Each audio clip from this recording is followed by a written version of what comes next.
যদি আমরা ঘুমিয়ে থাকি, যদি আমরা কম্বল মুড়ি দিয়ে থাকি আর নাকের মধ্যে তুলা লাগায়া থাকি, তাহলে বেঈমানরা তো সব দিকে নজর রাখতেছে মুসলমানরা কোথায় ঘুমিয়ে আছে। যেখানে মুসলিম জাতি ঘুমিয়ে থাকে সেখানেই তারা জমিন থেকে মুসলিম জাতিকে সরিয়ে দেওয়ার জন্য আপ্রাণ চেষ্টা করে, ঠিক কিনা? মুসলিম জাতি ঘুমিয়ে থাকার জাতি। এই প্রশ্নবোধক চিহ্ন দিছি, জোরে বলেন। মুসলিম জাতি ঘুমিয়ে থাকার জাতি। মুসলিম জাতি তো সিংহের জাতি। মুসলিম জাতির আওয়াজে গোটা পৃথিবীর বেঈমানেরা ভয় পায়। মুসলিম জাতি ঘুমিয়ে থাকার জাতি না, কখনো থাকে নাই।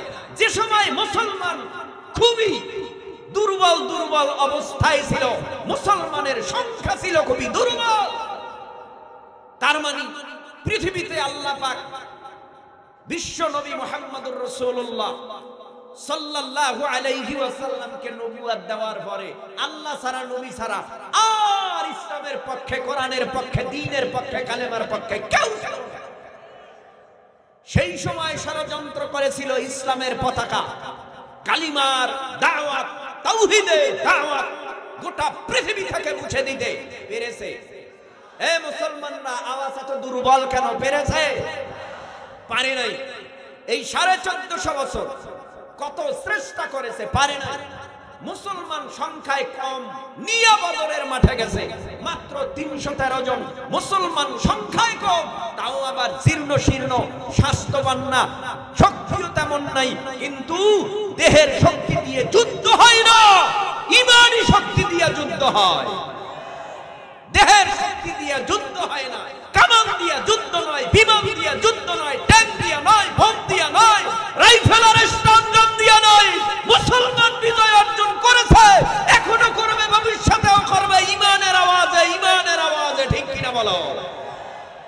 যদি ঈমানের আওয়াজ, কালিমার আওয়াজ, খাঁটি মুমিন হয়ে আজও যদি বেঈমানের বিরুদ্ধে স্লোগান দেওয়া যায়, কোন বেঈমান জুলুম করে সমাজে বসবাস করতে পারবে না, ইঁদুরের মতো গর্তে পালাতে বাধ্য হয়ে যাবে। এই দেশ শতকরা 92 থেকে 95% মুসলমান বসবাস করে। এদেশে হিন্দু আছে, বৌদ্ধ আছে, খ্রিস্টান আছে, ইহুদি, নাসারা, চাকমা, মগ, শিখেরা বসবাস করে। এ দেশের মধ্যে সংখ্যাগরিষ্ঠ যারা রয়েছে তাদেরকে আমরা ভাই মনে করি। হিন্দুরা আমার ভাই, বৌদ্ধরা আমার ভাই, ইহুদি, নাসারা, চাকমা, মগ, শিখেরা আমার ভাই। তাই তো এ দেশে জামাই আদরে তারা বসবাস করে। আমরা তাদেরকে বলি না, কিছুই বলি না, কারণ যেই বাজারে মুসলিম জাতি বাজার করে ওই বাজারে হিন্দুরাও বাজার করে। কথা বলেন না কেন? নাকি হিন্দুদের জন্য আলাদা বাজার আছে বাংলাদেশে? যেই নদীর মাছ মুসলিমরা খায় সেই নদীর মাছ হিন্দুরাও খায়, বৌদ্ধরা, ইহুদি, নাসারা, চাকমা, মগ, শিখেরাও খায়। তাহলে আমাদের মধ্যে এত বড় একটা গুড সম্পর্ক, এই সম্পর্কটা ইদানিং দেখি কারা যেন নষ্ট করার পরিকল্পনা করতেছে, কারা জানি চক্রান্ত করতেছে। কিন্তু এই চক্রান্তে কোনো কাজ হবে না। এদেশের মুসলিম জাতি, ছাত্র জনতা এখনো ঘুমায় নাই, তারা সজাগ রয়েছে, সজাগ রয়েছে, সজাগ রয়েছে। স্বপ্ন পূরণ হবে না। ইন্ডিয়ার প্রেসক্রিপশনে বাংলাদেশ চলবে না, বাংলাদেশ চলবে এদেশের প্রেসক্রিপশনে। কথা বলো ঠিক কিনা? দাদা বাবুরা যতই খেপেন ওই দেশে বইয়া খেপেন। এই দেশের মধ্যে উস্কানি দিয়া হিন্দু আর মুসলমানের মধ্যে ডিভাইড সৃষ্টি করবেন, আপনারা দ্বন্দ্ব বাজাবেন আর দাঙ্গা বাজাবেন, এই সুযোগ এই দেশে দেওয়া হবে না। আমরা সতর্ক আসিনি? কথা কয় না কেন? আমরা সতর্ক আসিনি? আমরা পাইলেই হিন্দু মারবো? আরে কথা বলে না কেন? ওরা তো চায় দাঙ্গা বাজুক, আমরা চাই না দাঙ্গা বাজুক, ঠিক কিনা বলো? আমরা এ দেশের কালেমাওয়ালা মুসলমান, খুবই শান্তিপ্রিয়, নবীর আদর্শে আদর্শমান। ওরা দাঙ্গা বাজাতে চাইলেও আমরা দাঙ্গা বাজাতে দিব না, ঠিক কিনা জোরে বলেন? ওরা চায় বিশ্বের মানচিত্রের মাঝে আমাদের বাংলাদেশটাকে একটা সন্ত্রাসী রাষ্ট্র সারা দেশে প্রচার করতে চায়, কিন্তু আমরা সেই সুযোগ দিব না। আমাদের সাইফুল ভাই সে দুনিয়ার থেকে বিদায় হয়ে গেল, তেনাকে মারা হয়েছে, আজও পর্যন্ত আমরা শান্তি আছি। কথা বলেন না কেন? কিন্তু আমাদের তো ধৈর্যের একটা বাঁধ থাকবে, ধৈর্যের বাঁধ ভেঙে দিবেন, অন্যায় ভাবে আমার কালেমাওয়ালা মুসলিম জাতিকে উপরে আক্রমণ করবেন, এটা তো মেনে নেওয়া যাবে না। কয়েকদিন আগের খবর আমি দেখলাম, ইন্ডিয়াতে এক মসজিদ নিয়ে মারামারি হলো। মসজিদের জায়গা নাকি ইন্ডিয়াদের, ওই মসজিদের জায়গা নাকি তাদের পূর্ববর্তী যারা ছিল এদের, অর্থাৎ এটা নাকি মন্দির ছিল। ও ভাই, আজীব ব্যাপার, শতে শতে বছরের আগের বাবরি মসজিদ ভেঙে সেখানে রাম মন্দির করা হলো কেন? সেখানে আজকে মুসলিম জাতি আজকে সেখানে মার খাচ্ছে কেন? তাদের লাশ পড়লো কেন? আমাদের বাংলাদেশ এত সুন্দর দেশ, এখানে তো মুসলিমরা আর হিন্দুরা বসবাস করে খুব শান্তিপ্রিয় ভাবে, কিন্তু ইন্ডিয়াতে কোনো মুসলমান শান্তিতে নাই কেন? সেখানে মসজিদ দখল করে কেন? সেখানে মসজিদের উপরে হামলা কেন? সেখানে মসজিদের জায়গা দখল করার পরিকল্পনা করে কেন? আমাদের বুঝতে বাকি নাই, ওরা কালেমাওয়ালা মুসলমানদেরকে মোহাব্বত করে না, ওরা ঘৃণার নজরে তাকায়। আমরা এটাও জানি। তবে এতটুকু আনুষঙ্গিক কথা বলার কারণ হলো, যদি এতটুকু না বলি, আপনারা এখানে যারা আছেন, আপনাদের দেশে এলাকায় হিন্দু আছে না?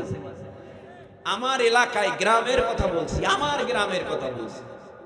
আমার গ্রামে মাত্র বিশাল এক বটগাছ আছে, ওটার একটা বটতলা।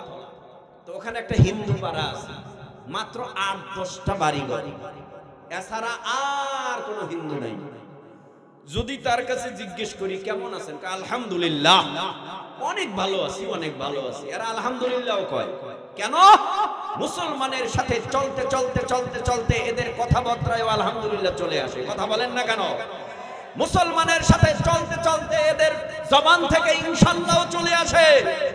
কিন্তু এই দাঙ্গা যারা বাজাইতে যাবেন, আল্লাহর কসম, এই জমিনের মধ্যে রক্ত দিয়া দ্বিতীয়বার এই দেশ থেকে দুর্নীতি মুক্ত এবং পাশাপাশি স্বৈরাচার মুক্ত করা হয়েছে। রক্ত দিয়েছে যেই জাতি রক্ত দেওয়া শিখেছে, সেই জাতি ইন্ডিয়ার চক্ষুরাঙ্গানিকে ভয় পেয়ে এই জমিনের মধ্যে চিৎপটাং হয়ে থাকবে না। কথা বলো ঠিক কিনা? আমরা ছিলাম, আমরা আছি, আমরা থাকবো। তাহলে ইমানের আওয়াজ আসতে হবে না জোরে হবে? বলেন তো আল্লাহু আকবার। এখনো আওয়াজ হয় না, এমন আওয়াজ দিবেন আকাশ পাতাল মুখরিত করে, যেই আওয়াজ বেঈমানের কানে যাবে তো ভয়ে তারা ইঁদুরের মতো গর্তে পালাবে। জোরে বলেন আল্লাহু আকবার। আল্লাহ আমাদের বুঝ দান করুন। ভাইরা আমার, পয়গম্বর আরবি সাল্লাল্লাহু আলাইহি ওয়াসাল্লাম দুনিয়ার থেকে বিদায় হয়ে গেল। সাহাবায়ে কেরাম ছিল, সাহাবায়ে কেরাম বিদায়, তাবেঈন, তাবেঈনরা ছিল, বিদায় হয়ে গেল। আনা খাতামুন নবিয়্যিন লা নবিয়্য বা'দি, নবীর দরওয়াজা বন্ধ, কিয়ামত পর্যন্ত গোটা দুনিয়ার জমিনে কোনো নবী আসবে না। তবে এতটুকু ইঙ্গিত দিয়ে গেছে নবী, হে উম্মতের দল, লাউ কানা বা'দি নাবিয়্যুন লাকানা উমর ইবনুল খাত্তাব, জমিনের মধ্যে যদি আমি নবীর পরে কাউকে আল্লাহ নবী করে দুনিয়ায় পাঠাইতো, সে আর কেউ না, সে উমর হইতো। এবার মোহাব্বতে বুঝে থাকলে জিহ্বা নাড়ায় বলেন, হযরতে উমর কি নবী ছিল? আর জোরে বলেন, নবী ছিল না। তাহলে কিয়ামত পর্যন্ত কোন নবী আসবে না। নবীর মিশন ছিল 4টা। 1 নম্বরে দাওয়াত, কি ছিল? বলেন মোহাব্বতে দাওয়াত। 2 নম্বরে তালিম, কি ছিল? দাওয়াত ছিল, তালিম ছিল, তাসকিয়া ছিল, আত্মশুদ্ধি করা। চতুর্থ নাম্বার ছিল জিহাদ। এ যুবকের দল, এ মুরব্বী বাবা, একটু জিহ্বা নাড়ায় বলেন, নবীর মিশন, নবী নিয়া মদিনায় ঘুমাইছে না এখনো চালু আছে? এখনো জমিনে দাওয়াতি কাজ আছে না নাই? এখনো জমিনে তালিমের কাজ আছে না নাই? এখনো জমিনে আত্মশুদ্ধি করার দাওয়াত, এই জমিনের মধ্যে আত্মশুদ্ধি আছে না নাই? এই জমিনের মধ্যে এখনো বেঈমানের বিরুদ্ধে জিহাদ আছে না নাই? চারটা আছে। প্রশ্ন হতে পারে এগুলি চালু রাখলো কারা? চালু রাখলো কারা? নবীদের 1000 বছর আগে বলছেন, আল উলামা ওয়ারাসাতুল আম্বিয়া, দুনিয়ার মধ্যে যারা আলেম উলামা এরা হলো আমি নবীর ওয়ারিস। আমি নবীর ওয়ারিস যারা, এদের কত দাম। নবী আমার ডেকে বলে আমি থাকবো না, আলেম ওলামারা জমিনের মধ্যে থাকবে। ওই আলেম ওলামাদের সংস্পর্শে যাইয়া আলেমরা যদি বলে ভালো দিকটার কথা মেনে চলবা, খারাপ দিক থেকেও মেনে চলবা, বেঁচে থাকবা। যদি আলেম ওলামার কথা মেনে চলতে পারো, আমি নবীর কথা মেনে চলার সওয়াব পাইবা। এরে আল্লাহর গোলাম, এই জন্য আল্লাহ বলে ইন্নামা ইয়াখশাল্লাহা মিন ইবাদিহিল উলামা, নিশ্চয় জমিনের মধ্যে যারা আলেম উলামা এরাই আল্লাহরে বেশি ভয় করে। নাকি মন্ত্রী বেশি ভয় করে? এমপি, প্রাইম মিনিস্টার কে বেশি ভয় করে? আলেম উলামারা। কারে বেশি ভয় করে? আল্লাহরে। আল্লাহ কয় আমি আল্লাহকে, আলেম উলামা যারা এরাই আমি আল্লাহরে ভয় বেশি করে। এরে নবীর উম্মত, পয়গম্বর আরবি সাল্লাল্লাহু আলাইহি ওয়াসাল্লামের দরবারে যাইয়া বেঈমানরা কালেমা পড়ে মুসলমান হইতো। বেঈমানরা নবীর হাতে হাত লাগায়া কালেমা পড়ে মুসলমান হইয়া ভালো হয়ে যাইত। এখন তো এই জমিনের মধ্যে কিয়ামত পর্যন্ত নবী আসবে না। তাহলে এখন খারাপ মানুষ ভালো হবে কাদের কাছে যাইয়া? খারাপ মানুষ ভালো হবে এই জামানার মধ্যে যারা আলেম বুজুর্গ হক্কানি পীর মাশায়েখ এদের সোহবতে যাইয়াও খারাপ মানুষ ভালো হয়, এমন হাজার প্রমাণ এই দেশের মধ্যে আছে না না? আচ্ছা বলুন, তাবলীগ ভালো না খারাপ? হ্যাঁ, তাবলীগে যাইয়া খারাপ মানুষ ভালো হয়, প্রমাণ আছে না নাই? বলে আহলে হক বুজুর্গ হক্কানি উলামা ইকরামের সোহবতে যাইয়া, পীর মাশায়েখের সোহবতে যাইয়া খারাপ মানুষ ভালো হয়, প্রমাণ আছে না নাই? আছে। তাহলে তাবলীগে গেলেও ভালো হয়, সেখানেও আলেম রয়েছে। বুজুর্গ উলামা ইকরামের সোহবতে যাইয়া ভালো হয়, সেখানেও আলেম রয়েছে। এক কথায় আলেম উলামাদের সোহবতে যখন যাইবা, তখন তোমার কাঁচা অন্তরটা পাকা হয়ে যাবে। তোমার ভুলগুলি শুধরাইয়া তখনই তুমি তাওবা করিয়া আল্লাহওয়ালা হতে পারবা। ভাইরা আমার, কথা যা বলি একটু অন্তরের কান দ্বারা শোনার চেষ্টা করতে হবে। আপনারা রাগ করতেছেন, রাগ করেন না। সময় মতো হুজুর চলে আসবে, আপনাদেরকে নুরানি রুহানি ইলমি বয়ান শোনাবে। আর আমি এর আগে কিছু কাটা কাটা চুমুক চুমুক ভাঙ্গা চূড়া কথা বলে, আপনারা আমলের নিয়েইতে শুনেন, ফায়দা হতে পারে। কথার ভেতরে হাজার কথা হতে পারে, ওই দুই একটা কথা যদি আমার দিলে বসে যায়, হতে পারে এর উসিলায় পরকালে আল্লাহ আমাকে মাফ করে দিতে পারে। ভাই সব কথা তো মনে থাকে না। আমরা যে কথাগুলি বলতেছি ভিতরে তো ফিতা নাই, আমি চালু করে দিছি রিমোট আর চলতেছি। আল্লাহ যা বলায় তাই তো বলতেছি, কথা বলেন না কেন? আল্লাহ যা বলায় তাই বলতেছি। ভাইয়েরা আমার, তাহলে নবী আমার দুনিয়ার থেকে বিদায় হয়ে গেল। এই জমিনের মধ্যে পীর বুজুর্গ আহলে হক বুজুর্গ উলামা ইকরাম আছে। এই বুজুর্গ উলামা ইকরামের সংস্পর্শে যাব, তাদের সোহবতে যাব, গেলে ফায়দা হবে। সাহাবা ইকরাম রিদওয়ানুল্লাহি তাআলা আলাইহিম আজমাইনরা কেউ তো কালেমা পড়ার আগে কেউ তো নবীর প্রেমে পাগল ছিল না।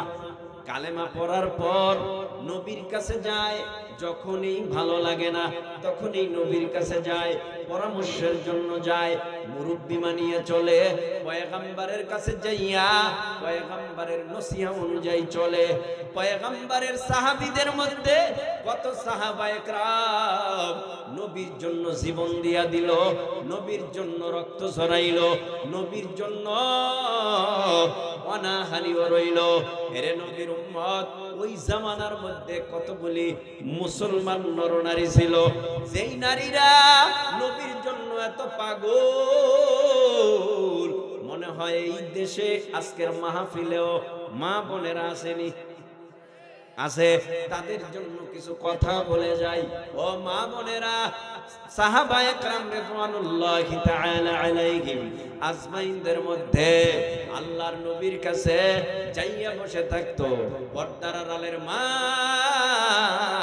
তদানীন্তন সময় মহিলারা কেমন পাগল ছিল নবীর জন্য, বলে নবীর সামনে গিয়া দুধের বাচ্চা নিয়ে হাজির হয়ে যাইত। নবী আমার ডেকে বলতেন, ও মহিলারা, মা বোনেরা, এই দুধের বাচ্চা কেন আমার কাছে নিয়ে আসা হলো? ও পয়গম্বর, দুধের বাচ্চাটা জিহাদের ময়দানে দান করে দিলাম। দুধের বাচ্চা দিয়া জিহাদের ময়দানে কি কাজে লাগবে?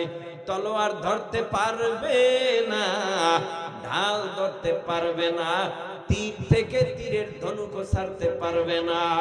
তারপরেও কেন আমার হাতে তোমার দুধের বাচ্চা দিলা? ও পয়গম্বর, আমিও জানি আমার বাচ্চা তলোয়ার চালাইতে পারবে না, আমিও জানি আমার বাচ্চা ঢাল ধরতে পারবে না, আমিও জানি আমার দুধের বাচ্চা ধনুক থেকে তীর ছাড়তে পারবে না। কিন্তু আমি এটা জানি, মুসলমানের হাতে ঢাল সংখ্যা খুবই কম, মুসলমানের হাতে ঢালের বড় প্রয়োজন। আমার দুধের বাচ্চাটা একেবারে হালকা পাতলা, মুসলমান সৈন্যরা আমার দুধের বাচ্চাটারে ঢাল বানাইয়া হাতে ধইরা যুদ্ধের ময়দানে যুদ্ধ করবে। বেঈমানের আক্রমণ আমার দুধের বাচ্চা ঢাল হিসাবে ফিরাবে। বেঈমানরা যখন তীরের আঘাত করবে, তখন আমার দুধের বাচ্চার বুক ছিদ্র হয়ে ওই পাশ দিয়া তীরগুলি বের হয়ে যাবে। রক্ত পড়তে পড়তে আমার দুধের বাচ্চা শাহাদাত বরণ করবে। ও পয়গম্বর, এমন কোন আমল আমার নয় যে আমল আল্লাহর আদালতে পরকালে পেশ করব, কিন্তু আমি এই জমিনের মধ্যে আমার দুধের বাচ্চা জিহাদের ময়দানে শরীক হইয়া যদি আমি শহীদের মা হই, পরকালে আল্লাহর কাছে বলতে পারবো, আল্লাহ দ্বীনের জন্য, ইসলামের জন্য, কোরআনের জন্য নবীর প্রেমে পাগল হইয়া যুদ্ধের ময়দানে আমার দুধের বাচ্চাটারে জিহাদে দান করেছি। ও আল্লাহ, ওই বাচ্চা শাহাদাত বরণ করেছে, ওই উসিলাই তুমি আমাকে মাফ করে দাও। সুবহানাল্লাহ।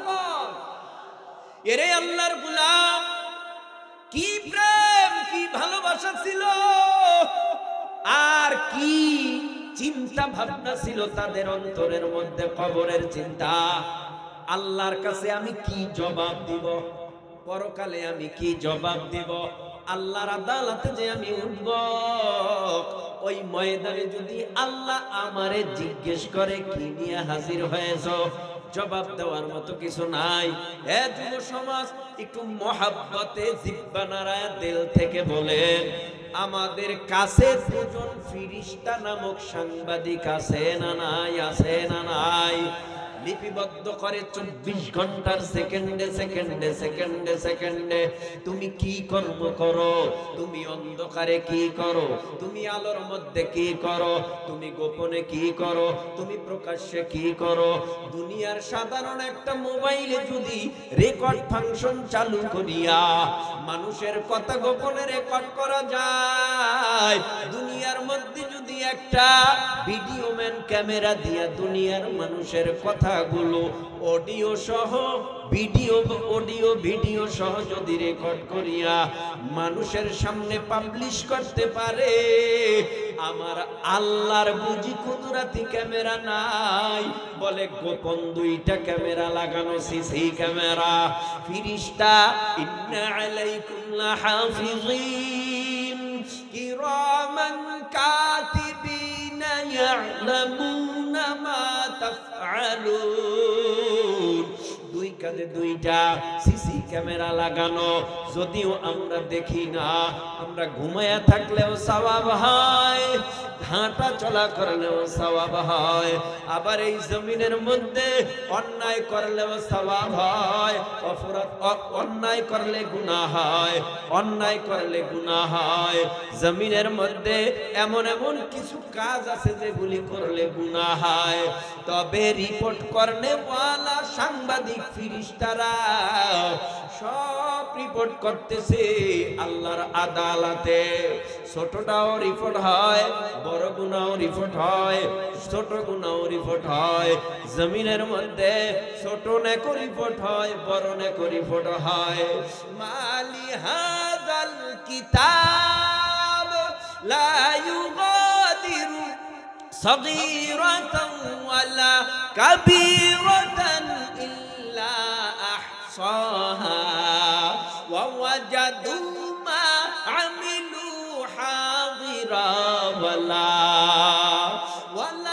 ইয়াযলিমু রাব্বুকা আহাদা।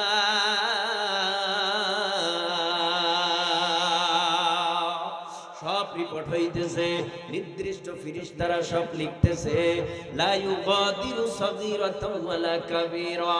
আমার এমন একটা আমলনামা, যে আমলনামার রিপোর্ট করার জন্য যে ফিরিস্তা সাংবাদিক আল্লাহ লাগায় দিছে, ছোট গুনাহ লিপিবদ্ধ হয়, বড় গুনাহ লিপিবদ্ধ হয়।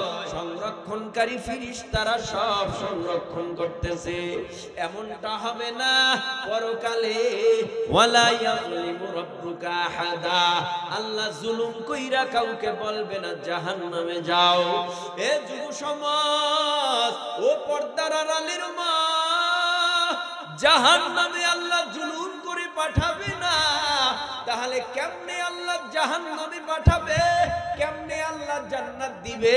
বলে তোমার আমার কৃতকর্মের ফলাফলে, তোমার আমার কৃতকর্মের ফলাফলে তুমি যদি জান্নাতি হও জান্নাত পাইবা, কৃতকর্মের ফলাফলে তুমি যদি জাহান্নামী হও জাহান্নামে যাইবা।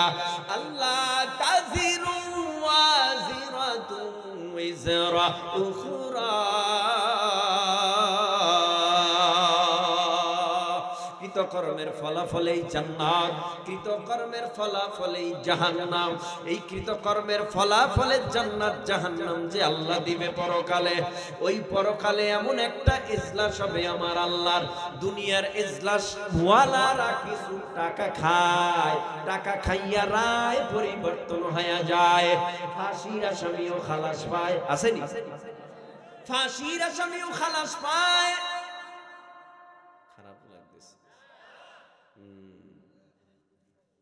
নাকি অন্য ওয়াজ শুনবেন আপনারা? হারারাত চলবে। কারা কারা হারারাত চলবে পক্ষে? যারা হাত জাগান নাই তাদের নিয়ত সহি নেই। সারা রাত ওয়াজ হবে না, কিন্তু তারপরেও যারা বলে সারা রাত, সারা রাত ওয়াজ না হলেও সারা রাত ওয়াজ বৈশা শুনলে যে সওয়াব হইতো, নিয়তে বরকতে আল্লাহ পরিমাণ সওয়াব দিবে। মানে আজ জাগান সারা রাত হইলে থাকবেন কারা কারা? হ্যাঁ, হাত নামান, আল্লাহ কবুল করুন। ভাই ওয়াজ তো বিভিন্ন কায়দায়, হ্যাঁ, একটা ঘটনা লইলে তো সারা রাত পার হয়ে যাবে। কথা বুঝেন না?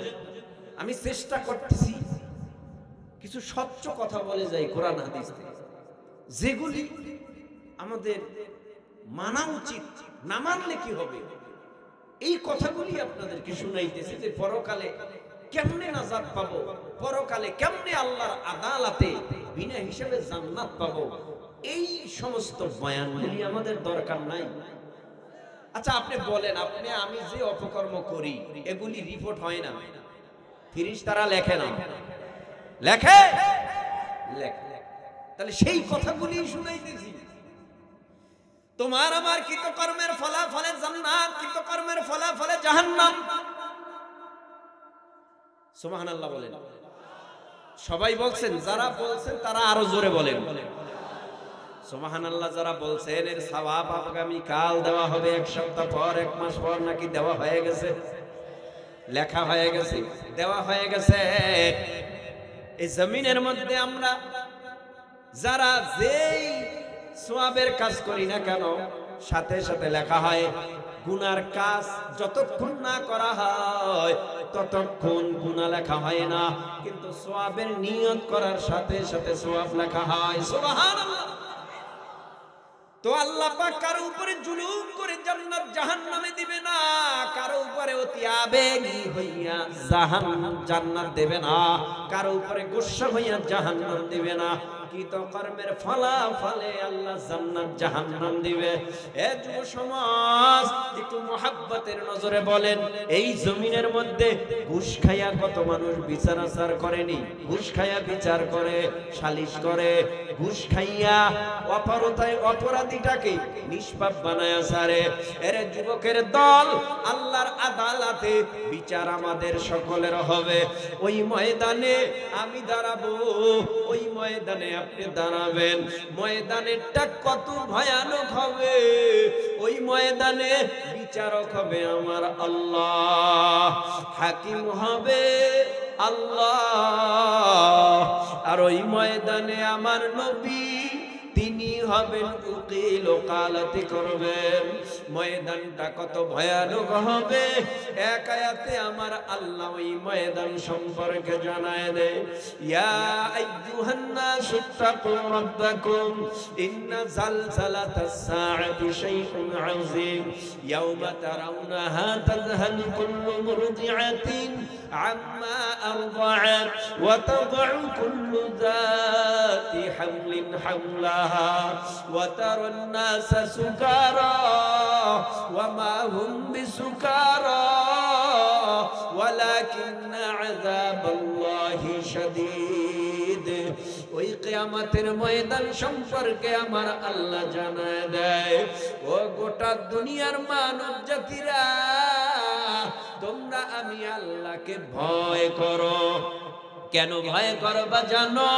ইন্না জালজালাতাস সাআতি শাইউন আযীম, কিয়ামতের প্রকম্পন, ভূমিকম্প বড় মারাত্মক। ওই ময়দানে জালজালা হবে, ঝাঁকুনি দিবে আল্লাহ। ওই ময়দানে আমার আল্লাহ মারাত্মক রূপ ধারণ করবে। আল্লাহ নিজে গোসা হয়ে যাবে, আল্লাহ রাগ হয়ে যাবে। দুনিয়ার জমিনে তো আল্লাহ রাগ হয় না, বেনামাজিকে না খাওয়াইয়া মারে না, বেঈমানওয়ালাদেরকে না খাওয়াইয়া মারে না। সকলের উপরে আমার আল্লাহর দয়া। কিয়ামতের ময়দানে গুনাহগারের প্রতি আল্লাহর কোনো দয়া থাকবে না, বেঈমানের প্রতি আল্লাহর কোনো দয়া থাকবে না। কিয়ামতের ময়দানে আমার আল্লাহ নিজে হবে হাকিম। আমার নবী, আপনার নবী তো জাহানের সরদার মুহাম্মাদুর রাসূলুল্লাহ সাল্লাল্লাহু আলাইহি ওয়াসাল্লাম হবেন উকিল। আল্লাহ পাক রাগান্বিত হইয়া কিয়ামতের ময়দানে বলবে, এরে দুশমনের দল, ও বেঈমানের দল, আজকে বল, আজকের রাজত্ব কার? কারো কোনো সারা শব্দ আসবে না। আল্লাহ বলবে, লিমানিল মুলকুল ইয়াউম, বল আজকের রাজত্ব কার? আওয়াজ নাই। না ফেরাউন আওয়াজ দিতে পারবে, না নমরুদ, হামান, কারুন, সাদ্দাত, আবু জাহাল, সাইবা, উতবা, আবু লাহাব, হিন্দু, বৌদ্ধ, খ্রিস্টান, ইহুদি, নাসারা, চাকমা, মগ, মুসলমান বলে না না না। ওই ময়দানে কারো আওয়াজ চলবে না। ওই ময়দানে এককভাবে আল্লাহ বলবে, বল আজকের রাজত্ব কার?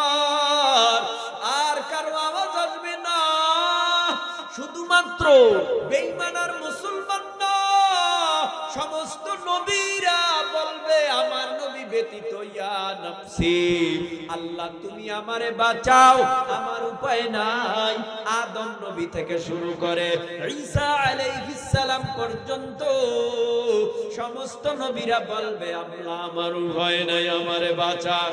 এ ভাই কত বড় ভয়ানক ময়দান হলে আদম নবী বলবে ইয়া নফসি, কত বড় ভয়ানক ময়দান হলে মুসা নবী বলবে ইয়া নফসি, কত বড় ভয়ানক কঠিন সালসালার ময়দান হলে, ভূমিকম্পের ময়দান হলে সমস্ত নবী আলাইহিস সালাম বলবে ইয়া নফসি, আল্লাহ আমার উপায় নাই, আমারে বাঁচাও।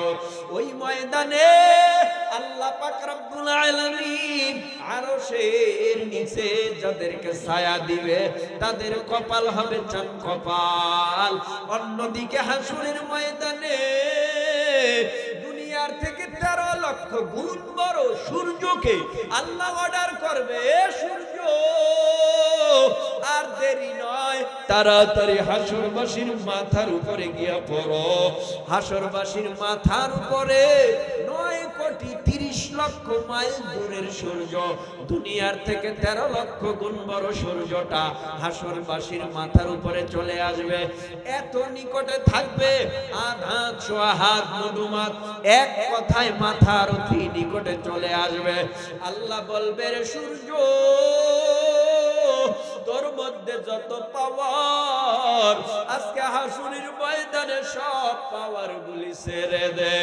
হাসরের ময়দানে সূর্যের গরমে মাটির জমিনটা পুরে তামা হয়ে যাবে। তামার সাথে তুলনা কেন এ মানিকগঞ্জের মুসলমান, তামা এমন একটা পদার্থ, এক পাশে আগুন লাগলে অটোমেটিক তামার অপর পাশ গরম হয়ে যায়। লোহার সাথে হাসরের জমিনের তুলনা না, পিতলের সাথেও তুলনা না, তামার সাথে তুলনা করেছেন। তার মানে সূর্যের গরমে মাটির জমিটা পুরে তামা হয়ে যাবে। ওই ময়দানে যখন সূর্যের গরমে মাটির জমিটা পুরে তামা মানে আগুন, উপরের থেকে সূর্য গরম দিবে, হাসরবাসীর মাথার তালুগুলি টাস টাস করে ফেটে, মগজগুলি উতলে উতলে উতলে উতলে উতলে উতলে উতলে উতলে পড়তে থাকবে। পানি নাই ডানে বামে কোথাও, এই জমিনের মধ্যে নলকূপে পানি, ফ্রিজের মধ্যে ঠান্ডা বানায়া খাও। এই জমিনের মধ্যে কত পানি, বৃষ্টির পানি, নদীর পানি, খালের পানি, বিলের পানির অভাব নাই। কিন্তু হাসরের ময়দান এমন একটা ময়দান, যেই ময়দানে চাপকল নাই, ঢিপকল নাই, নলকূপের পানিও নাই।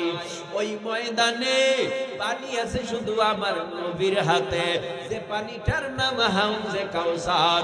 নবী যদি কোন উম্মতকে ডাইকা এক পেলা পান করাইয়া দেয়, ওই উম্মতের 50,000 বছরের মধ্যে পানির পিপাসা লাগবে না। বুঝাইতে চাই ময়দানটা কত ভয়ানক। আল্লাহ বলেন ওই ময়দানে দুধদাইনি মা দুধের বাচ্চাকে ভুলে যাবে, গর্ভদাইনীদের গর্ভগুলি টাস টাস করে খালাস হয়ে যাবে। ওই ময়দানে বুঝবো সবাই মাতাল, সবাই পাগল। আসলে ওই ময়দান এমন একটা ময়দান, কেউ মাতালও না, কেউ পাগলও না, আল্লাহর ভয়ে সবাই দিশেহারা হয়ে যাবে। ওই ময়দানে আমার আল্লাহ বলবে, বল আজকের রাজত্ব কার? কোনো আওয়াজ আসবে না। কিছুক্ষণ পরেই আল্লাহ বলবে, লিল্লাহিল ওয়াহিদিল কাহ্হার, আমি আল্লাহর এই রাজত্ব, আমি আল্লাহই হলাম বিচারক, আমি আল্লাহ এখন বিচার করব। আল্লাহর আদালতে সমস্ত মানুষগুলি হাজির হয়ে যাবে। আল্লাহ বলবে, বল 30 বছর কি করেছো, 40 বছর কি করেছো? 90-100 বছর হায়াত দিছিলাম বান্দা, কি করেছো? হায়াতের মধ্যে যে আমলনামা আছে, এই আমলনামা তোমারটা আমারটা তোমার আমার কাছেই দিয়ে দেওয়া হবে। বলবে তোমার আমলনামা তুমি দেখা, এরপরে হিসাব মিলাও তুমি জান্নাতি না জাহান্নামী। নিজের আমলনামায় দেখবে হাজার হাজার মিথ্যার গুনাহ, নিজের আমলনামায় দেখবে হাজার হাজার জিনার গুনাহ, নিজের আমলনামায় দেখবে হাজার হাজার বেনামাজি থাকার গুনাহ, নিজের আমলনামায় দেখবে হাজার হাজার নামাজ কাজার গুনাহ। তার মানে কোনো গুনাহ বাকি নাই। গোপনেও যেটা করছে সেটাও আমলনামায় উঠেছে, প্রকাশ্যে যেটা করছে সেটাও আমলনামায় উঠেছে। আমলনামায় গুনাহ দেখা আফসোস করবে, হায় হায় কি করলাম কি করলাম, আজকে তো আমার ভয় নাই। আল্লাহ পাক সিদ্ধান্ত দিয়া বলবে, ও ফেরেশতারা আর দেরি করিও না, এই নাফরমান জাহান্নামীকে পাকড়াও করিয়া হাতে পায়ে জাহান্নামের আগুনের শিকল লাগাইয়া টেনে টেনে টেনে টেনে জাহান্নামে নিয়ে যাও। আল্লাহ আমাদের জাহান্নামের আগুন থেকে পরিত্রাণ দান করে। আমিনের আওয়াজ আরো জোরে বলেন। আল্লাহ তাআলা যেন আমাদের সবাইকে পরকাল বিনা হিসাবে জান্নাত দান করেন। আমিন জোরে বলেন। কারণ আল্লাহ যদি আমার 40, 50, 60, 70, 80, 90, 100 বছরের হায়াতের হিসাব চান, দেওয়ার মতো কোন সুযোগ আছে নি? আছে? জীবনে কত নামাজ কাজা হয়ে গেল, হিসাব নেই। আরে ভাই, আজকের দিনের মধ্যে বলেন তো, সকাল থেকে পর্যন্ত মিথ্যা কথা বলেন নাই একটাও, কয়জন লোক পাওয়া যাবে? কতজন লোক পাওয়া যাবে? সকাল থেকে বাদ দিলাম আজকের কথা, এক সপ্তাহের ভেতরে একটা মিথ্যা হয় না। বাদ দিলাম এক সপ্তাহের কথা, এক মাসের মধ্যে একটা মিথ্যা কথা হয় না। বাদ দিলাম এক মাস, এক বছরের মধ্যে একটা মিথ্যা কথা হয় না। বাদ দিলাম আপনার হায়াতি জিন্দেগিতে যখন থেকে বালেগা হয়েছে, এ মা বোনেরা, এ যুবকেরা, এ তরুণেরা, এ কিশোরেরা, বলো না মহব্বতে যদি এই জমিনে বালেগা হওয়ার পর থেকে তোমার আমার যে বয়স, এই বয়সের মধ্যে একটা মিথ্যা কথা হয় না, এরকম গ্যারান্টি দিতে পারবা? পারবা না। অথচ একটা মিথ্যা কথার সাজা জাহান্নাম 7000 বছর। চিন্তা করো, তুমি একটু নিজের কাছে চিন্তা করো যে 7000 বছর জাহান্নামে থাকবা কেমন? এক মিথ্যা কথার সাজা 7000 বছর জাহান্নাম। 2-14।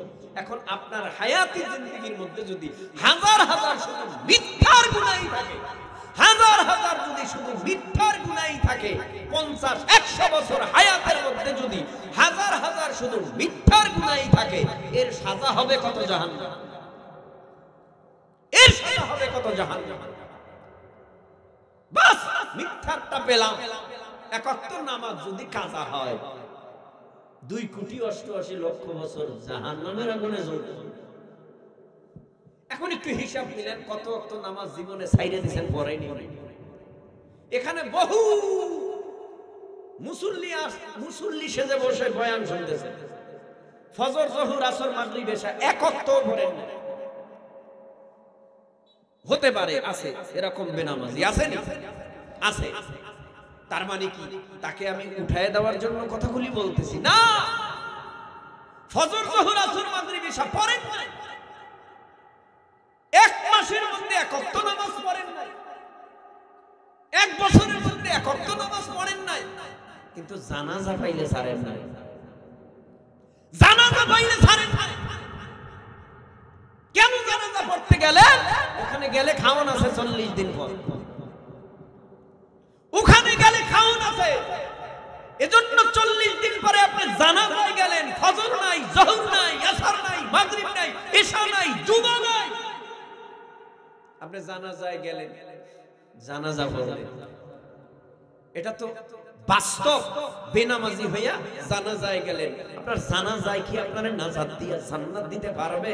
ফজর পড়েন, জোহর পড়েন, আসর পড়েন, মাগরিব পড়েন, এশা পড়েন, 5 ওয়াক্ত নামাজ যদি পড়া যায়, সুযোগ যদি পাইলেন, জানাজা সামনে হাজির হইলেন, আপনি না গেলে আপনার ভাই গেলেও হবে, আপনি না গেলে আপনার বাপ গেলেও হইল, না গেলেও সমস্যা নাই, গুনাহ হবে না। কিন্তু ফরজে আইন নামাজ না পড়লে গুনাহ আসেনি? আসতে কোন কেন আছে? ফরজে আইন নামাজ আমার পক্ষ থেকে আমারই আদায় করতে হবে। তাহলে 5 ওয়াক্ত নামাজ পড়া যাবে? যাবে। কারা কারা রাজি 5 ওয়াক্ত নামাজ পড়তে? নারায়ে তাকবীর। আল্লাহ কবুল করুন, বলে না। ভাইরা আমার, জীবনের হিসাব আল্লাহর আদালতে দিতে হবে। কি কর্মকাণ্ড করেছো? আল্লাহ কারো উপরে জুলুম কইরা জাহান্নামে পাঠাবে না। ওয়ালা ইয়াযলিমু রাব্বুকা আহাদা। কি তো কর্মের ফলাফলে জান্নাত এবং জাহান্নাম। জান্নাতীরা জান্নাতে আরামে, জাহান্নামীরা জাহান্নামে আযাবে। এবার তোমার ঠিকানাটা তুমি কোথায় করে নিবা মুসলমান? তোমার ঠিকানাটা তুমি জাহান্নামে নিবা না জান্নাতে নিবা? এটা তোমার কাছে প্রশ্ন রাইখা গেলাম। যদি বলো না হুজুর জান্নাতে যেতে চাই, তাহলে তুমি 2টা আল্লাহর কর্মসূচি আদায় করো। মরতে দেরি করবা, আল্লাহ তোমাকে জান্নাত দিতে দেরি করবে না। 2টা কর্মসূচির 1 নাম্বার, ইন্নাল্লাযীনা আমানু, সচ্চ ঈমান আনো। আচ্ছা ভাই, আমরা আল্লাহ দেখি না, তারপরেও আমরা আল্লাহ মানি কি মানি না? আরো জোরে, আরো জোরে, আরো জোরে। আমরা আল্লাহ দেখি না, তারপরেও আল্লাহ মানি কেন? গায়েবের উপরে, অদৃশ্যের উপরে বিশ্বাস করার নামই হলো ঈমান। আমানতু বিল্লাহ, আল্লাহ আছে দেখি না, আল্লাহ মানি, এটার নামে ঈমান। কবরে আযাব অথবা কবরে শান্তি, এর উপরে বিশ্বাস করেছি, এটার নামই ঈমান। মৃত্যুর পর জীবিত হব, এটার নাম ঈমান। আমানতু বিল্লাহি ওয়া মালাইকাতিহি ওয়া কুতুবিহি ওয়া রুসুলিহি ওয়াল ইয়াউমিল আখিরি ওয়াল কদরি খাইরিহি ওয়া শাররিহি মিনাল্লাহি তাআলা ওয়াল বা'সি বা'দাল মাউত। ঈমান আনতে হবে। কিন্তু একদল বেঈমানেরা তো স্লোগান দিয়া কয় দেয়ার ইজ নো গড, আল্লাহ বলতে কিছু নাই। এবার একটু ঘুষে উঠতে হবে মুসলমান, এবার একটু জোরে আওয়াজ দিতে হবে মুসলমান। জিহ্বা নাড়াইয়া উঁচু আওয়াজে বলো। নাস্তিকেরা যে বলল দেয়ার ইজ নো গড, আল্লাহ বলতে কিছু নাই, কিন্তু আল্লাহওয়ালাদের কাছে প্রশ্ন করি, আপনারা একটু জবাব দিয়া বলেন, আমাদের আল্লাহ আছে না নাই? আল্লাহ পাক রব্বুল আলামিন ছিল, আছে, থাকবে। আল্লাহু লা ইলাহা ইল্লা হুয়াল হাইয়ুল কাইয়্যুম।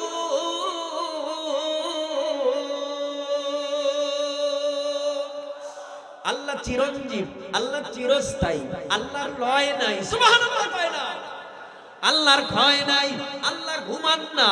লা তাখুযুহু সিনাতুন ওয়ালা নাওম, আল্লাহর জিমানি নাই, আল্লাহর তন্দ্রা নাই, আল্লাহ চিরঞ্জীব। আবারও বলি, আল্লাহ চিরঞ্জীব, আল্লাহ চিরস্থায়ী, আল্লাহর লয় নাই, আল্লাহর ক্ষয় নাই, আল্লাহর ঘুম নাই, আল্লাহর জিমানি নাই।